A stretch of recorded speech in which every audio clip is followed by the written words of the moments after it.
Musical Talk.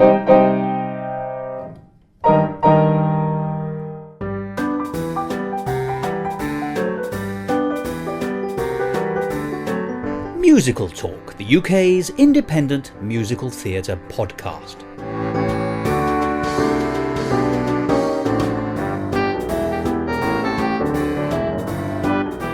Hello and welcome to another edition of Musical Talk. I'm Thos and it's probable that I'm the first person who's going to say the word albatross to you today. If I'm not, then I'm sorry for not being quite up to the mark. Well, what have we got in today's episode? Well, it's actually the first of a two-part conversation that I had with Jonathan Cohen, who was accompanied, well, by his piano. And a formidable combination that makes, if I may say so. And the two of us, or the three of us, depending on how you want to count the number of contributors to this episode, had a conversation which was extremely wide-ranging and really revolved around that age-old question, what makes an opera an opera? And it's a question that you can ask in other guises. What makes an operetta an operetta? What makes a musical a musical? What makes a pop musical or a rock musical one of those? And of course, there's no right answer. Because, as you'll be aware, something might start off in one form, but if you think about it, you can adapt it into something else. We've spoken in the past about Porgy and Bess, often thought of as an opera, sometimes thought of as a musical. The same is true for Sweeney Todd. In this case, the conversation's going to start with the recent production, which is still on tour, I'm pleased to say, of The Magic Flute, adapted and directed by Kit Hesketh-Harvey. You will remember a previous interview with Kit earlier this year, just before that opened. Well, both Jonathan and I were invited to the press evening, and so were an awful lot of other people, including David Mellor, of all people. But after we'd seen the show, we put our heads together, by a piano, as you'll hear, and we started discussing what we'd seen. And over the next 2 weeks, you'll hear how wide-ranging the debate eventually became. And so, without further ado, and as they used to say, rather a lot of nothing, let's start the conversation.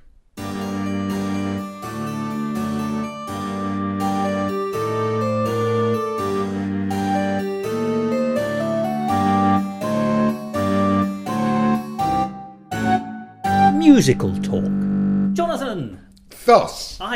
We know each other's names. We do. That's a good start. Now, it's always a pleasure talking to you, Jonathan.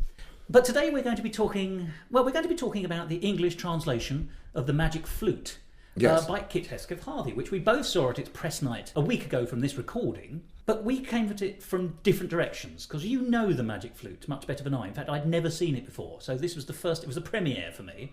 What's your experiences with the flute? Well, no, so to speak. Yes, well, you're right. I'm trying to think. The first time I really listened to it was when I was in Salzburg in about 1962, before most of you would have been born. And a whole load of us went from my school. We went over there and we thought we'd go to the Salzburg Festival. Oh, I know that was very brave of us. It nearly crippled us financially as well, as far as I remember. But also, there's a very famous puppet theatre there. And they do performances of the Magic Flute with puppets. And terribly famous opera singers are recorded and used. And I thought it was absolutely wonderful. It worked beautifully in a puppet sort of situation. Yeah. Can I ask, was that specifically recorded to be the backing tracks for that show, or was it just recordings which they then... I think they were done particularly for the show. Gosh. I'm pretty certain, and I think it's probably still going. But that would make those incredibly worthwhile archives, just musically. Surely. Absolutely. I wish I could remember who they were. They were terribly famous singers. I mean, people that you just think, good grief, And the Queen of the Night, of course, the Queen of the Night is the baddie. For those of you who don't know the Magic Flute, and she has two incredibly difficult songs to sing, where she's singing at the highest decibel, and not decibel level you can imagine. Up the stave. Off the stave, in fact, miles off the stage, and they do things, and she has notes to hit, a lot of times, which you call in alt. Go on. Which is above the normal stave, and you I think there are only certain types of voices that are able to do that. Oh, is that thing where you have to almost reach for it in a way that doesn't sound strained? Yeah, but it's also a bit like a squeak. And I think the way singers have said to me that they approach it is to just imagine the sound in the middle of their head, and the head's like a sort of dome, and they just sort of think the note up there and it pops out. Terribly difficult to do. And this is I think you're making reference to this one. It's all top Fs, is it, or whatever? Yeah. The one that goes. Yeah, but they're really. It's not. This would be what one would normally call a top F, but that's up. If you can imagine singing up there, it's. I can't. If it's any help. And of course, I've heard many performances of that where the singers have obviously sort of balked at it and got terribly shy of it and have missed it, and that is horrendous. Oh, you've got to go in with full. You have, otherwise power, you couldn't do it. But in fact, the performance that we saw, the girl who sang The Queen of the Night there was superb, wasn't she? She was, because not only that, she was able to act at the same time, because she was playing it with a kind of sort of manic smile on her face. Yes, and that amazing sort of, that wig she had, that sort of, it was an ash blonde wig, it was sort of extraordinary, wasn't it? And she could act. Yes. I thought she actually really made something of that part, because, I knew it was the villainous part. Yeah. She, if you like, represents the forces of absolutism against reason, which is essentially what the philosophical basis of the piece Absolutely is. right. Although, ironically, she's also about maternal and generational love and possession. Yes. Whereas the other one is more lateral. It's all about brotherhood and togetherness. So well, there's quite a lot of matrices going on. If you're looking at it from well, a narrative. as far as we know, we know that Mozart was a Freemason, was a member of the lodge, wasn't he? And that was supposed to be all about harmony and... it's odd, isn't it? Because in the 21st century we think of Freemasonry as being secretive and sinister. But of course, at the time, and certainly he was trying to argue, that it was in fact a path of reason. And I think it probably was in those days, wouldn't you have thought? Well, bearing in mind you had the French Revolution going on next door. That is true. Yeah, and you could lose your head for pretty much nothing. Absolutely true. And of course, the other thing is that there are lots of references, are there not, to Masonry, because there's what is sort of the lodge, isn't it? That's Sarastro and his... Indeed. Well, he's the path the to high reason. priest. Yeah, exactly. Yeah, the high priest, and he is the path to reason, and they have to go through these trials. The protagonist and the girl have to go through trials, don't they? Various trials. This is Tamino and Paminar, isn't it?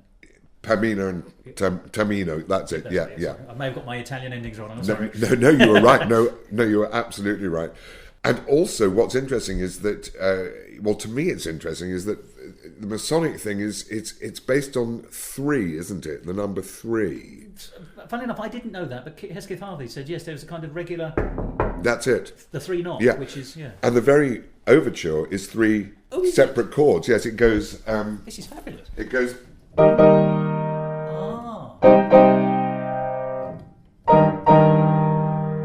It starts that way. It's 1, 2, 3, and then goes. I think it goes off into its Mozart way after that. Do you know? I think you have to have a musical ear like yours to hear that's 3 chords. To me, that just sounds like a ta-da kind of sort of fanfare stuff. Yes, but there are 3 of them, 3 fanfares. Oh, I see. You see, there's this one. Pause. So that's 1, 2, and then 3. Da-dum, da-dum, ba-dum. It must be a sign of. It is Mozart's genius, isn't it? Because that sounds so natural.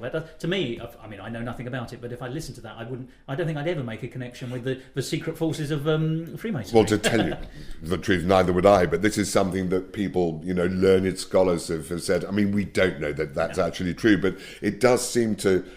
It could have a basis on that, I think. And I think it's certainly true. You were quite right that Mozart's really saying, along with his librettist, that that Freemasonry is nothing to be worried about. So clearly, I think it would be foolish to doubt it's in the score and the plot. Oh, absolutely. So why not? Yeah. And I think also it is in 3s because don't the character? I think I may be wrong, but I think this is true that both Tamino and Pamina have to go through 3 trials. I think it's 3 trials against the rule of 3. I think. That's really odd. But yet, and this is totally different, there's also the comic rule of 3. Are you aware of this? Yes.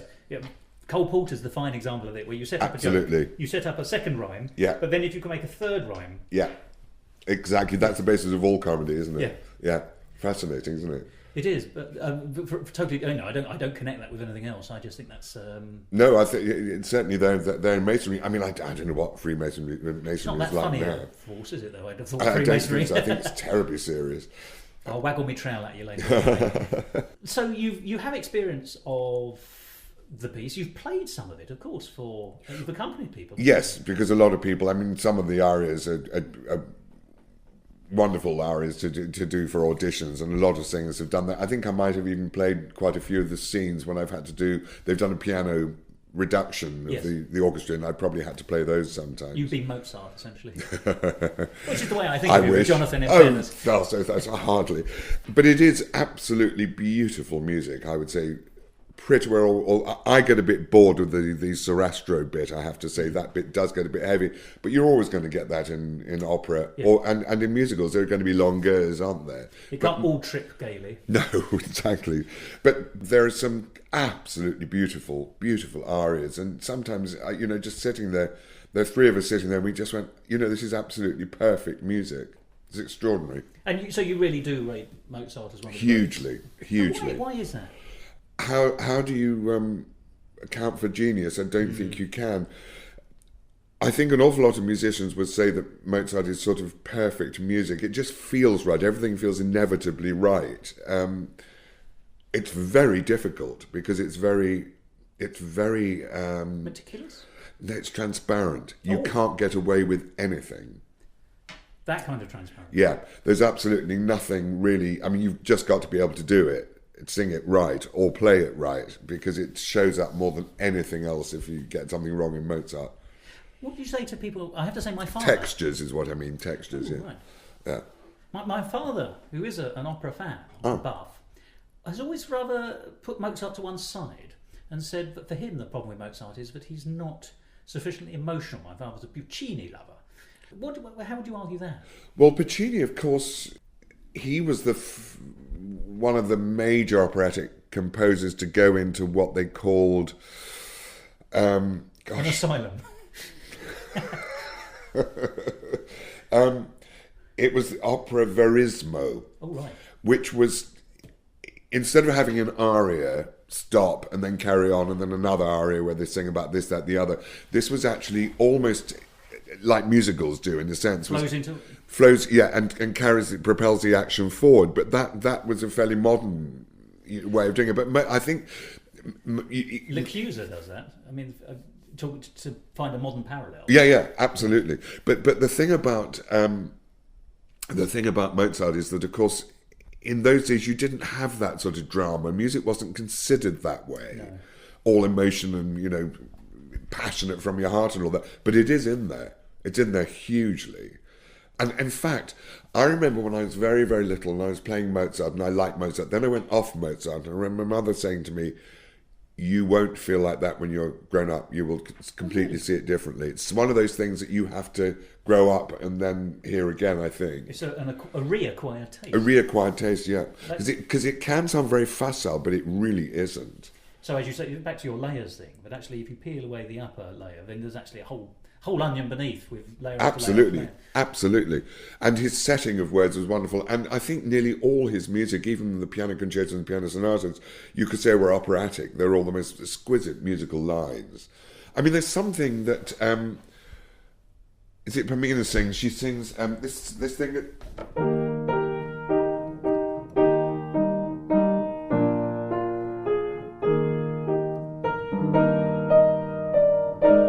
it's all that, and then it sort of just goes into wonderful decorations on that. I remember listening to it then and thinking, God, this is absolutely sublime. And yet, to my untutored ear, that sounded like, and I don't mean this in a negative way, but it sounded like a Victorian parlour ballad. Yeah. It sounded 100 years later, and I can imagine Queen Victoria being played that by her daughters. Well, of course, a lot of them would have looked to Mozart, because in those days they thought it was very tinkly, but of course it actually isn't. And so there were lots of pastiches on Mozart at that time. It was considered very polite and charming and, inoffensive, but it's much more than that. Because let's take a sidestep into a piece of music a lot of people know by Mozart, which is the so-called musical joke. Yeah. And I only really, really recently realised what the joke was, which is in fact he was spoofing the worst excesses of the kind of music that he wrote. Yeah. Because it's bells everywhere, and each phrase overdoes itself. It just outstays its work and just a touch too long. And you can see an audience knowing these tropes would find that funny because it was, Yes, here's how to do this badly. It's Spike Jones. Oh yes, yeah. Well, he would have had that sort of cynical side to him. We all know he did. I mean, he was an extraordinary practical joker and what else have you. But also there was a thing going on then. Turkish music was terribly in fashion. Didn't he do the Turkish rondo? Yes, which is this thing, isn't it? Yes. And then it goes... And all that stuff. And all that is Turkish was all drums and tambourines and everything bashing. You sort of hear it in that. Yeah. Let us, forgive me, this is fabulous as a history lesson, but you did touch upon how Mozart was a master at setting words. Yes. Let us bring us on to the English translation, which we saw by Kit Hesketh-Harvey. For me, a brand new show, because I didn't know it. For you, a new translation, so you wouldn't have heard that version. Have you ever heard it in English before? No, we could have done, because I think that version had been done at E&O and various other places. It's up in Scotland at the moment, I'm told. Yes, you're right. Yeah. But so for me, it was interesting because obviously I used language to navigate my way through the narrative. Absolutely. And whilst I had a very rough idea of how the plot developed, because I'd read the synopsis in advance, yeah. It was genuinely interesting to see how it worked. So just briefly, let's explore the Kit Hesketh-Harvey version, and then go on to some of the some of the directing parts that he did as well. Yeah. Was it a successful translation for you? Yes, it was, and what did help was most of the time I could actually understand what they were singing. Oh yes, jolly good diction. Because the bizarre thing is, something. I mean, this is what's so extraordinary is that you go to English National Opera where the whole thing is that they sing everything in English, but they still have to have surtitles at the top. I went to see the Mikado the other day, the Jonathan Miller version. Oh yeah, jolly good all over again. And because I know the words backwards, I didn't have to worry about it. But I found that surtitling board above the stage really irritating. I know, because you're always looking up, aren't you? I think it's natural in a modern society if you look to the moving picture. Yeah. But what I'm really saying is that should you need to have surtitles, if you do need to have them in an opera, something's gone wrong. Something's gone wrong. In which case, why didn't you sing it in its original language? Because if you're approaching, say, a piece that ends up on a fairly high note and all that sort of thing, you don't want to have a vowel at the top that is not an open vowel. Yeah. Otherwise, it's very, very difficult to sing. And Kit observed that always, because he didn't particularly do a direct translation, but he managed to make it very witty and take the essence of what was there and do his own thing with it, I thought. Well, he said that he took the clues from the original librettist, Schikaneder. Because he spoke the language originally as well. And he said, so I looked for where he had found laugh lines and the mechanism by which he'd found the laugh lines. Oh, how clever of him. And then repeated the mechanism, but in English. So there's that one of the songs where, and indeed in the interview I conducted with Kit, he quotes some of his own lyrics where Papageno, the comic character, does all the stuff about Papageno and Papagay yes and all that. That's right. Stuff. And he did all that, didn't he? Yes, he did, but in English. Yeah, so and actually it worked. Oh, it did, yes. Because it was funny. Well, I thought that was one of the best things about it. I was always told as a boy, opera is sad and operetta is funny. Obviously, that's a fairly thumbnail sketch, and I'm not sure it's always true. But I don't think in my head, let's go to an opera for a laugh. Well, and there was comedy after comedy in this. Yes, but I think... Well, there is in most of Mozart. The Marriage of Figaro's got lots of funny parts. Figaro's very funny. Not many laughs in Aida. I know that's not... No, but then we're talking about Verdi and we get on to what they call grand opera in that sense, don't they? And they're always tragic stories, aren't they? Guignol drama. Yes, absolutely. And Così fan tutte has also got lots of jokes in there. And actually, what Mozart was clever. I mean, in fact, the Marriage of Figaro was considered rather racy in its day because it was the servants, the lower class, poking fun at the aristocracy. Isn't that also true of the Barber of Seville? Yes, it's the same story. Yeah. Oh well, that would explain it. Yeah, basically the same story. Yeah. Because it's all part of this current trend at the moment anyway, isn't it, for small opera in English? Yes, there's a lot of it. The old King's Head down in Islington calls itself the littlest opera house, or it has done for a while. I went there to hear, because a friend of mine was playing Scarpia in Tosca. Oh, yes. And it was rather good. And what did we have accompanying it? A piano, clarinetist, cello, that was about it, I think. And actually, they got it to work. I was quite amazed because Puccini's, so heavily orchestrated. Yes. But the person, this friend of mine played Scarpia. Funnily enough, the person who was doing it was double cast. The other person was the guy that was playing Papageno in our production. James Harrison. James Harrison, yeah. And I had a chat to him afterwards, and he knew this friend of mine, Frank, very well. He was wonderful. Yes, wonderful actor. Isn't he terrific? New Zealand guy. He did such a lot with his face, actually. Yeah. He had very expressive facial features and eyes. Absolutely, and a wonderful and a beautiful voice. I mean, he was phenomenally talented. But funny enough, taking us back just a quick step, it was at the King's Head that I also saw Barbara Seville for the first time in English. In this little form, and this is part of the genre that this version of the Magic Flute is. It's a little opera, being done on a shoestring. Yeah. But it doesn't fail in any way. But it does take us on to this discussion, which I sort of started with Kit, and I'm very happy to discuss with you. Yeah. It's an opera. It's a light opera in English with dialogue. Is that therefore an opera? Particularly when it's partly advertising itself as being pantomime-esque, and indeed there's one stage when they actually do the "he's behind you, oh yes he is, oh yes he is," absolutely, although not with the audience. No, it was the cast did it amongst themselves. Well, in a knowing way. It was obviously there as a. And don't forget that what Kit had done was also use Mozart himself. Yes, there was a framework, wasn't there? The framework of Mozart virtually on his deathbed, wasn't he? And well, it was his last few months, wasn't it? Yes. And absolutely. And the trials you were talking about, which Tamino and Paminar go through, were paralleled by him going through these awful hospital things with people putting scalding things on it. Yeah. I thought that was actually rather a good idea. That was a clever idea. It didn't jar at all. I really liked it, and it added extra layers to the narrative. It did. Funny enough, it did. It really showed parallels. And of course, Mozart had written the Magic Flute towards that period anyway. In fact, what's interesting, there's a bit where Papageno, who is the Birdman, the comedy character, and he has a music box, doesn't he, that he plays at one point, and the pipes, which go they go. The pipes aren't there, and then. And apparently Mozart, at one performance of this, told everyone to shush, and he went into the orchestra pit and actually played that part. And so everybody on stage went, "What? What's he doing now, playing those parts?" So he obviously couldn't have been that ill at that point, maybe. Well, I mean, he was obviously well enough to write that and his own Requiem, so he still had some power. Well, he didn't write all the Requiem, did he? Oh, did he not? No. He just wrote the Requiem.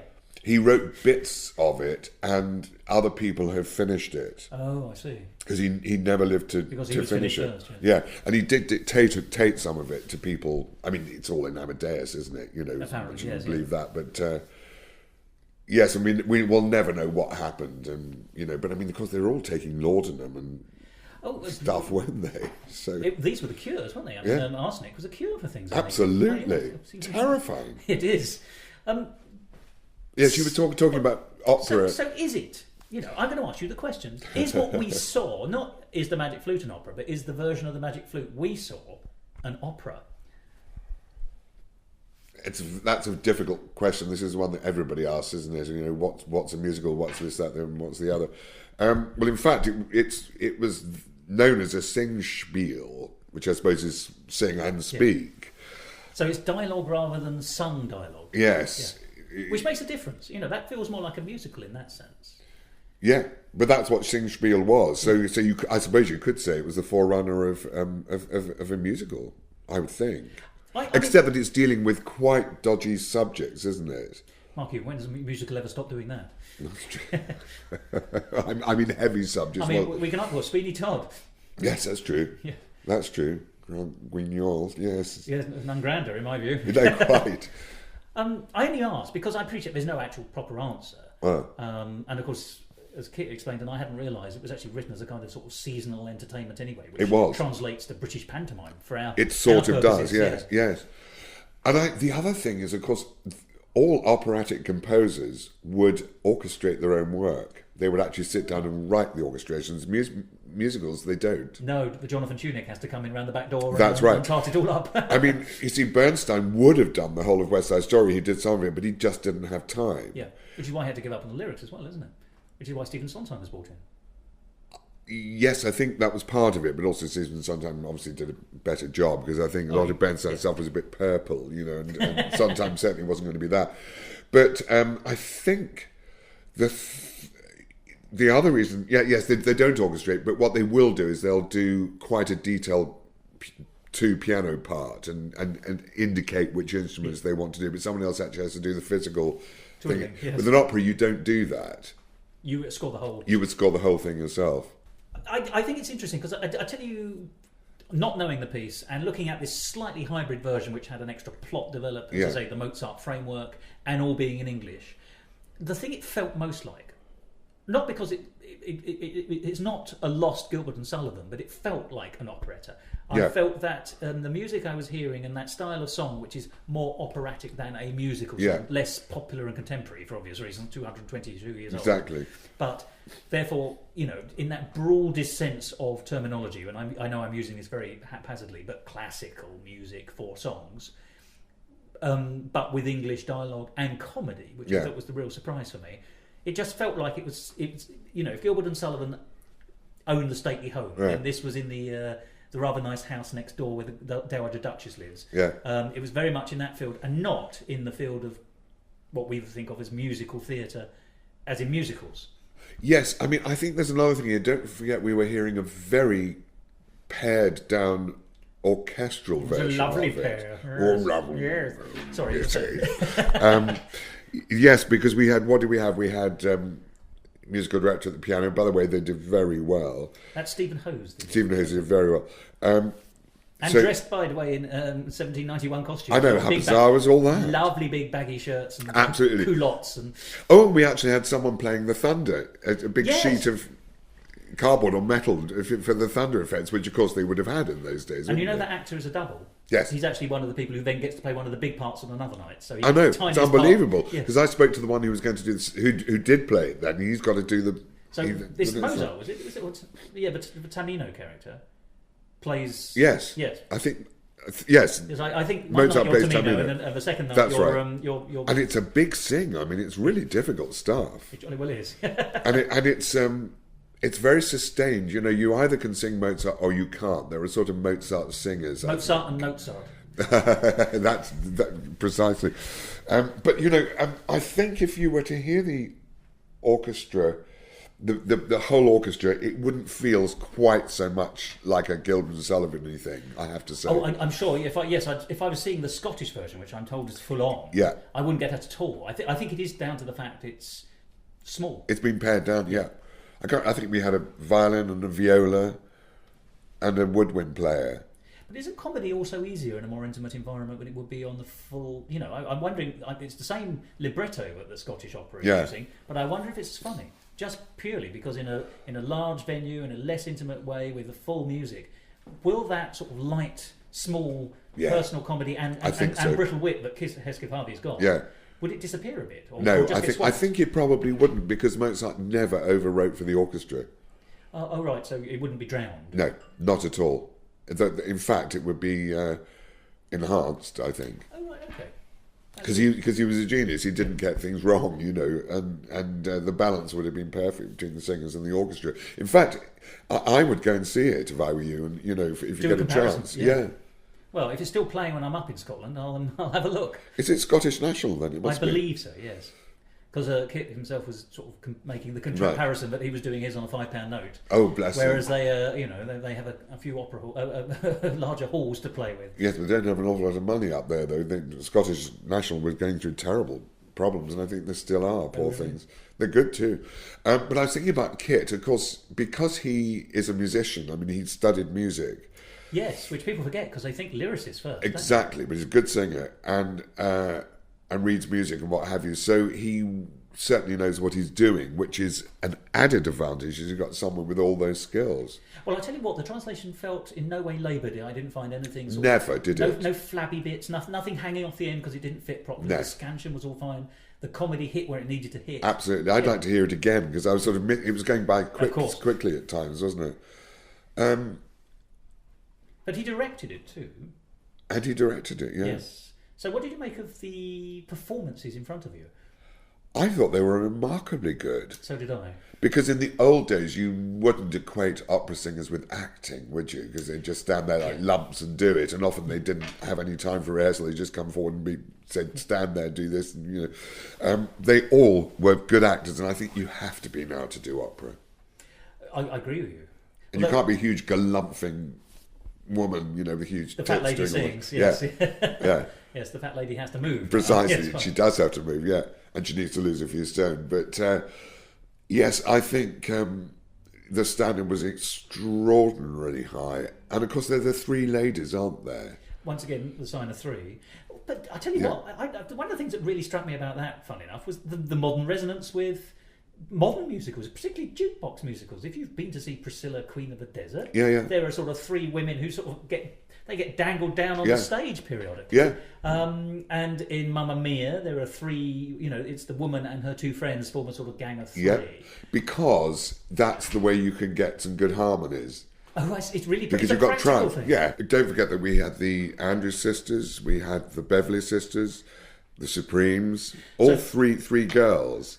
And that's all the way through both music and musical theatre as well, isn't it? Because I think you touched upon the Rhine Maidens as well. If you know the Rhine Maidens, yes, in the Ring, in Wagner's Ring cycle, the three of them. And the three little maids from school. Absolutely. So it is a musical trope, and I hadn't realised, but of course, as you say, it just gives you something musically which you probably... It probably goes back even further, although... No, mostly with people like Handel and Bach, it's duets rather than trios. Yes. I don't remember seeing a trio not a trio of three voices in Cleopatra.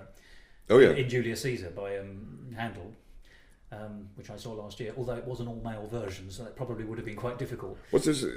English National? No, nothing so bold. This was up in Edinburgh. Right, was it good? I saw a gay German chorus. Good Lord! In full slap, in full drag. So Cleopatra was a very butch lady, I must tell you. But, it was brilliant because they really gave it a sense of humour and they'd added some modern rhythms to the... Oh, to the actual score. Yes, you could do that with Handel.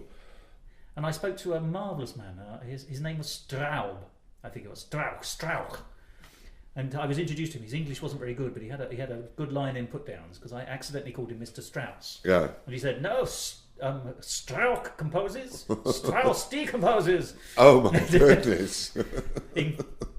in very strong English. So we were talking about the some of the tropes which are in this, which you see across music and musical theatre. Yeah. But you were also thinking, I think, about styles of singing. What separates and brings this. Why it is or this not a musical? Well, let's put it this way. If you're a Wagnerian singer, you have to have a huge voice because the orchestra is massive. Indeed. You really do have to be built like a castle. You do. Just to have the lung you couldn't capacity. get through it. I mean, lots of people have actually ruined their voices that way, as you can imagine. Yeah. But and the other thing, of course, just realised, of course, that you don't have microphones in opera. It's not mic'd. You have to sing in a particular technique that will throw your voice past the orchestra pit so that we hear you. It's a different technique. Do you know, that's genuinely interesting because the amplification is still a relatively new thing, isn't it? Ethel Merman wouldn't have had it, but many of the, these days you wouldn't dream of going on as a musical without it. Well, they would have had foot mics, wouldn't they? Oh, of course, yes. And float mics and things. But the personal, I remember going to see Funny Girl just off the, with Barbara Streisand when she did it at the Prince of Wales here years and years and years ago. Derek Nemo and Joe Brown, was it? Or oh, Derek Nemo and Joe. Wasn't Derek Nemo in it? What, in Funny Girl? Oh no, that's Charlie Girl. That's Charlie Girl. Oh, silly this was Funny Girl, which made Barbara Streisand, didn't it? And it was very difficult to hear her because actually the voice isn't a huge voice. But apparently they were jamming microphones in flower pots and everywhere, all around to try and catch it. Just like singing in the rain. Just like singing in the rain, exactly. It was like, exactly, sort of silent movies to talkies. And that also means that you're going to sing very differently, I think, if you've got a mic, because you haven't got to project in the same way. And very often that singing is a sort of extension of speech, their way of singing. Yes, I know. Which in opera it isn't. No, it's very unlike speech, isn't it? It's very and there's something called bel canto, which means beautiful singing, beautiful line, and the whole thing is to get all your vowels across, and the consonants aren't breaking them up, but you're just almost using like clothes pegs on a line, so your vowels are the washing line. So it's the fondant of singing. Yeah, that's sort of it. Whereas, I mean, there's the old joke, isn't there, that there's bel canto and Ethel Merman was can belter. Can belter, that's yes, exactly. That's quite the reverse. That's a good oldie, but it's a very different way of singing. Musical singing, you can, and they'll take breaths all in places, to make sense of it, but you can't in opera. But does English allow you to go for the bel canto? I mean, would you have said we saw bel canto in the Magic Flute that we observed? Yes. You can. It's not just a gift that Italian has because it doesn't have so many consonants at the end of sentences. The thing is, the Italians, I mean, it's such a beautiful language to sing into because they're also very pure. You don't get diphthongs and things in... No, they go naked. Oh, you're so quick. I mean, and the ah, it's an ah sound, not an oh, or it's ah, and it's a very good vowel for singing on, and that's but you do think probably why you can carry that in English, though. You think? Yes, I think Benjamin Britten did it. Oh, now did he? Yeah, it's his centenary this year. I mean, it is absolutely. It's harder, I think, because you've got to really get you've got to get the right words that make it easy to sing. And English isn't the best language for opera, really. But conversely, it might be better than German. Which I don't mean it rudely, but there's a popular conception that German's full of. It is, but glottal stops. Well, but again, I think the vowels are pretty pure again, right. and I think that helps. French, on the other hand, because you've got you in all that sort of stuff, yeah. And they're singing if you listen to French singers, it's a very different sound. Well, it is. I mean, just think of the traditional ones. I mean, Edith Piaf. Edith Piaf and Myriam Mathieu and all those people. And but I think it's very much standardised now. I think everybody's more aware of, we've got so much information, we can know we can fly to Germany and hear somebody and all that so easily these days. I think there's a huge crossover of technique and styles. And also, everyone now sings with everyone else's opera anyway. I mean, there's you go to Covent Garden, you'll see Italians and Russians, and absolutely, if they're not storming out. If they're not storming out, no, absolutely. I mean, there was a point when people used to laugh at opera singers, and still people can't bear the sound of opera singers, and I know why, because it's rather a false sound. Well, they always say, don't they, that opera singers should never record musical albums. Crossover is embarrassing, and I agree. I mean, it's quite wrong. There are only a couple of people that can do it, and vice versa. That's also true. Absolutely, yeah. I mean, I remember going to hear Wonderful Town, the Bernstein on the Town. Yes. At E&O. Did you see that? I didn't. That was the one that had the tremendously expensive tickets. It was about 2007. Well, I was lucky because I went with Rosemary Ash, who's a singer, who's been on here, I think, on this podcast, hasn't she? And she knew the musical director, so we both got into a dress rehearsal or something. But it was very interesting because all the chorus were the E&O company. Who can't really move, but the choreographer had been very clever and just gave them sort of little moves to do, and they did it.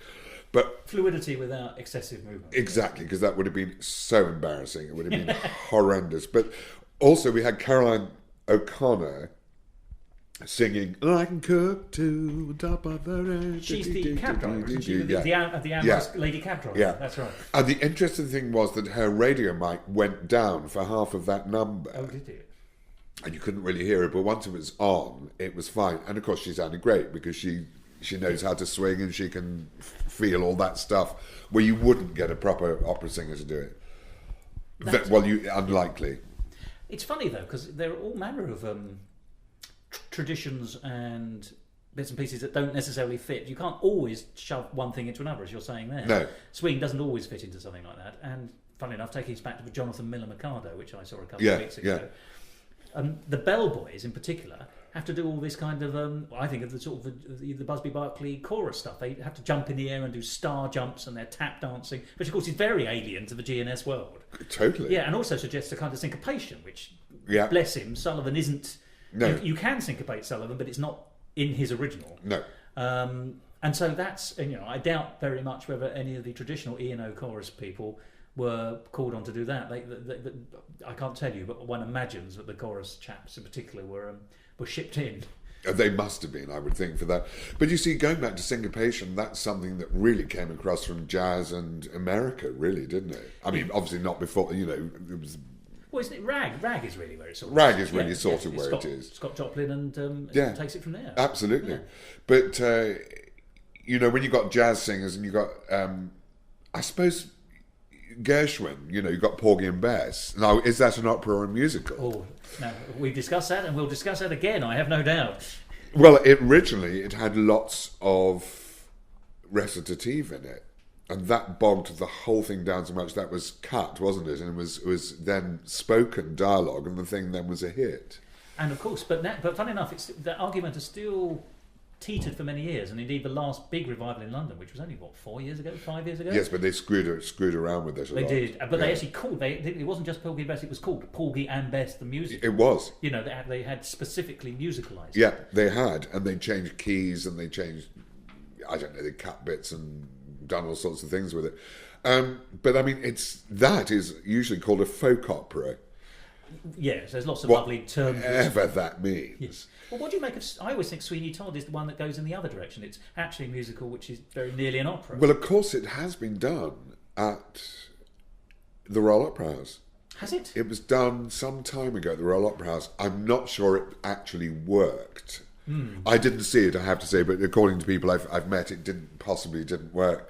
Because Bryn Terfel, who's famously an opera singer first, well, he did it. He did a gala version, which we all went to see up. And he was great. He was, but that marks him out as slightly unusual, then, doesn't it? Really, I think that he was able to cross the genre.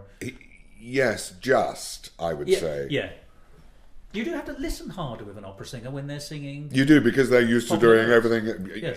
What you mean in terms of hearing the words? Yeah. Oh, you do have to. Yeah. The diction isn't so good. No, and I don't think that was ever. Really, it didn't count as much in opera. I don't think it sort of mattered. I don't know why. Well, isn't it because the lyrics were always considered slightly inferior to the music anyway? I mean, they were then, weren't they? The famous example, isn't it? You know this one, Il Donne Mobile? Il Donne Mobile, yeah. The woman is fickle like a leaf caught in the wind, which on paper sounds fabulous, but I'm told that the stresses are all in exactly the wrong place. So it's woman is fickle like a leaf caught in the breeze. What do you mean in Italian? So I'm told, the Italian, you may know better than I, but I'm told that it wouldn't work as a modern, if someone gave it to you now, and said, I've set these lyrics to this music, or the other way around, people will say, well, that's rubbish. I see what you mean. Because it doesn't sit, obviously it does sit, because people have been singing it for years, but... that's interesting. The scansion's wrong. Well, Verdi would have had a lot to say about that, I would have thought, because Verdi was, although he set it, I mean, Verdi knew how to set so in his case, it was libretto first and music after, was it? It nearly always was with those people. It was nearly always the libretto first, and they go. I mean, Puccini. I mean, he went over and over with his, so he didn't like this and cutting that and cutting that. I mean, people always say, "Oh my God, musicals. They seem to have to go through all these sort of workshopping processes," but so did operas. Oh, sure. But unfortunately, the operas went through the process because they were put on stage without any workshopping. It had to be workshopped afterwards, and it got terrible reviews. And live workshopping. Yeah, really, yes. The opening line, Madame Butterfly, I think, was booed off the stage. Was it really? Yeah, and then he changed it, reduced it from 3 acts to 2 acts, changed a lot of it, and then became a huge hit. Gosh, forgive me, let's be honest, that's exactly what happened to Ruddigore. By Gilbert and There you Sullivan. I are. appreciate the scale is smaller here, but a failure of a first night, booze at the end, Yeah. I've heard of at the Savoy. Yeah. But they did. It's the one that's been really cut around by Gilbert. You know, he just slashed and burnt essentially. I didn't know that, did he? Yeah, and then although it wasn't revived again in his lifetime, for the remainder of its London run, he said, "Well, it put £2,000 in my pocket, which in 1888 was a lot of money." Yeah, yes. And he said, "I shall be glad to have more failures of this type," or something like that. Wow, how amazing! Gosh, that's fascinating. Well, then you see, now Gilbert and Sullivan, you would call operetta. Very much so. And comic opera. Yeah, and of course there was operetta going on in Austria and everywhere. Offenbach in Offenbach France, as well. Yeah, you know, and I think all that was why were they operetta? Because I suppose in a sense they were lighter in style.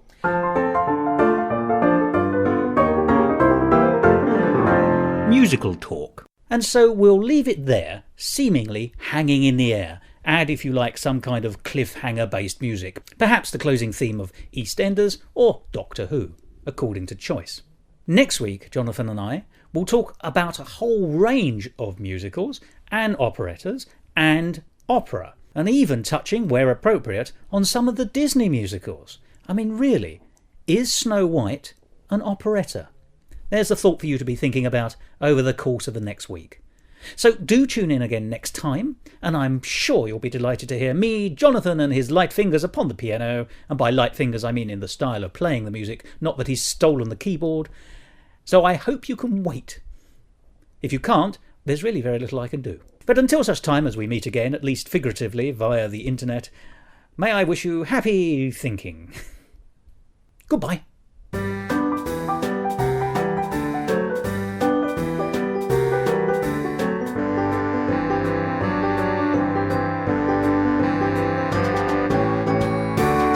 This episode of Musical Talk presented by Thos and Jonathan Cohen and edited by Thos. Copyright Musical Talk 2013. And why not go along to our website and listen to previous episodes at www.musicaltalk.co.uk.